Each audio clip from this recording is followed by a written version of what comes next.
Morning peeps, good morning everyone. How's everyone doing? Hopefully you guys are all doing well. Don't forget, if you're new to the channel, like, share, subscribe. Special thank you to everyone that has subscribed to the football channel, Ade OLADIPO Talks Football. If you like your football content, the link to that channel is in the description below. We have just gone past 5,000 subscribers, which is super quick. So again, yeah, thank you to everyone that has subscribed. If you like your football, the link is below. All right, let's get to the main topic of conversation today. So much going on between Jai Opetaia, the IBF, and Zuffa. By the way, don't let this nonsense take away from what is going to be, I think, a good fight on Sunday. I feel like all the discussions have now, and look, I'm to blame because I've made a couple of videos about it, I've tweeted about it quite a lot, but all of the conversation has been about Jai Opetaia and the IBF and Zuffa, as opposed to Jai Opetaia versus Brandon Glanton. And this is what we as fight fans, I guess, don't like. We just want to kind of talk about what goes on in the ring, but we are kind of taken along the journey of what goes on outside the ring, which is why I guess we talk about it. But ultimately, it's going to be a really good fight on Sunday between, and I've said this already, a very tough and rugged and strong Brandon Glanton and Jai Opetaia. I think someone that can, in the next couple of years, break into that top 10 pound for pound discussion. I think he's that special, but I guess we'll find out how good he is on Sunday, because I think it's going to be pushed. And if he makes a statement, and he's capable of making a statement, then I think American boxing fans will sort of wake up to just how good this guy is. But look, that's not what the video is about. The video is about this IBF situation. I did a video, I think it was yesterday or the day before, and I said that the IBF belt has been nowhere to be seen. Like, we saw this sort of walk-on face-off between Jai and Brandon, and Jai only had the Ring magazine belt. I was like, okay, what's happening here? There was a press conference yesterday, and Jai brought out the IBF belt. Again, they did another face-off, and Jai was holding the Ring magazine belt and the IBF belt. And I was like, okay, there must have been some sort of resolution between all parties here. Again, let's not forget the narrative that Dana White and Zuffa had pushed months ago. Hopefully that's changed a little bit because of the backlash, but the narrative was, we don't care about those belts. We are creating our own belt, which they've done. Some of you like it, some of you do not like it. I would lean to more people not liking the belt, but it's new, right? We are so used to the old school type belts. So their narrative was that they don't care about those old belts. So to see Jai with the Ring belt on the table, with the IBF belt on the table, especially the IBF belt, right? You're like, okay, cool. This is good. This is what we want to see. Let's all work together. Boxing has this way of fracturing itself. Let's work together, and it's good to see the IBF there. Marcus Villegas asked a question at the presser, and he spoke to Jai, and he said, look, is the IBF belt going to be on the line? And Jai kind of immediately responded, as Jai does, like, of course it's going to be on the line. Don't listen to the nonsense that's put out there. And I was like, yes, this is a good win. Even Jai's manager, let me see if I can get up the tweet. 1 second.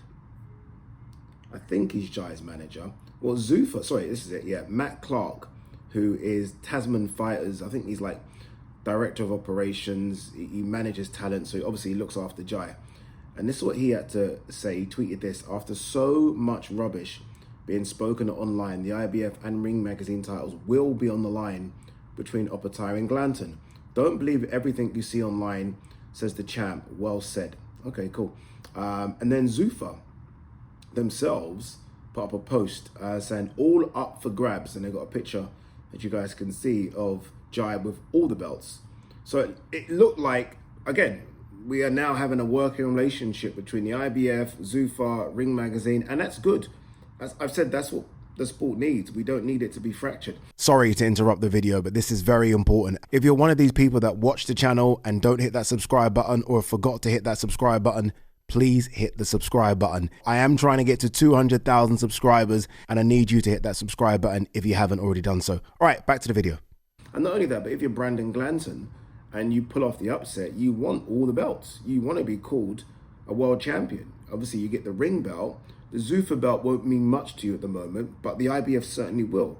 And then, literally a 3 to 4 hour swing later, Dan Rafael tweeted this. He said, although Zuffa announced at the Opetaia Glanton presser on Friday night that the IBF title would be on the line, it won't be. The IBF announced Opetaia will be stripped for not following its rules. Per IBF, with sanction withdrawn, the Opetaia versus Glanton bout is now an unsanctioned contest. IBF Rule 5H states that, in part, an unsanctioned contest is a fight which the IBF has not formally approved for sanction or where sanction has been formally withdrawn. If a champion participates in an unsanctioned contest within his prescribed weight limit, the title will be declared vacant whether the champion wins or loses the belt. So Jai Opetaia, ladies and gentlemen, will be stripped. I mean, what's happened? Again, we are taken, I feel like fight fans nowadays, we are taken along the journey more than ever before. But I feel like we need someone to fill in the gaps here. Because again, we all saw the belt on the table. We saw Jai do the face-off with said belt. We saw Jai announce that he will be fighting for the belt. Jai's manager or director of operations says Jai will be fighting for the belt. Zuffa put out a post saying Jai will be fighting for the belt. Dan Rafael, a few hours later, it says Jai will not be fighting for the belt and basically has said he will be stripped because this is now, quote unquote, an unsanctioned contest. I don't know what's happened there. I don't know if it's a case of sanctioning fees being an issue. If it is, then again, that's something that needs to be looked at. I don't know what's going on here, but Jai will be stripped. And now Jai is a million miles away from becoming undisputed. I mean, look, he's been stripped before and he's won his belt back, but now he's a million miles away. Because ultimately, I don't see how there is ever going to be a working relationship between Jai and the IBF. I don't. So Jai's dream of becoming undisputed, forget about it. Ain't happening. So my advice to Jai would be maybe try and fight the winner of Benavidez Zerdo and then get your ass to heavyweight. There's nothing more for you to do in the cruiserweight division if undisputed was your dream and you can't become undisputed. So look, it's a mess. But again, as I said at the top, don't take away from what a good fight I think this will be. I think it's going to be competitive. I think it's going to be difficult for both. But I think Jai will get the stoppage late. But we'll see. All right, MVP announces broadcast deal with ESPN and new MVPW platform. Okay, so this means that MVP have parted ways with DAZN. I guess I should maybe know this, right? But that's what it seems like. I mean, look, this has been an incredible rise for Nakisa and Jake Paul. Like, say what you want about them. I know some people dislike them, some people like them. Say what you want about their character, whatever, right? I know Nakisa personally, he's actually a very, very good guy. But this, for them to get this ESPN deal after launching, 4 years ago, is madness. Honestly, it's incredible. And let's not forget, they've got the Sky Sports deal as well. I don't know how many dates that's going to be because it looks like Zuffa are going to get involved with that as well. But it's insane. They clearly saw a gap in the market where maybe female boxing wasn't being pushed as much as it could be. And they said, you know what, we're just going to sign all of you. And the only one really of note, well, there's 2 or 3 of note, but the only one really of note is Clarissa Shields. And that would obviously be the big get. And I thought they were going to get it, but then Dimitri Salita offered her sort of a truckload of money and she stayed. But it is incredible what they've done for female boxing. And good luck to them, man. I have no bad words to say about what they're doing. And obviously, look, they're doing their stuff with Netflix as well. I mean, they are putting on Ronda Rousey, Gina Carano, which is going to get crazy numbers. So look, I mean, as a business, you can't fault them. You can't fault with what they're doing. Again, ESPN deal, biggest platform in America, I think still, right? Sky Sports, massive, right? Netflix, massive. You know, again, from a business standpoint, incredible. Inoue, Nakatani, confirmed. We saw their face-to-face. I think everyone was surprised just how big Nakatani is, at least tall.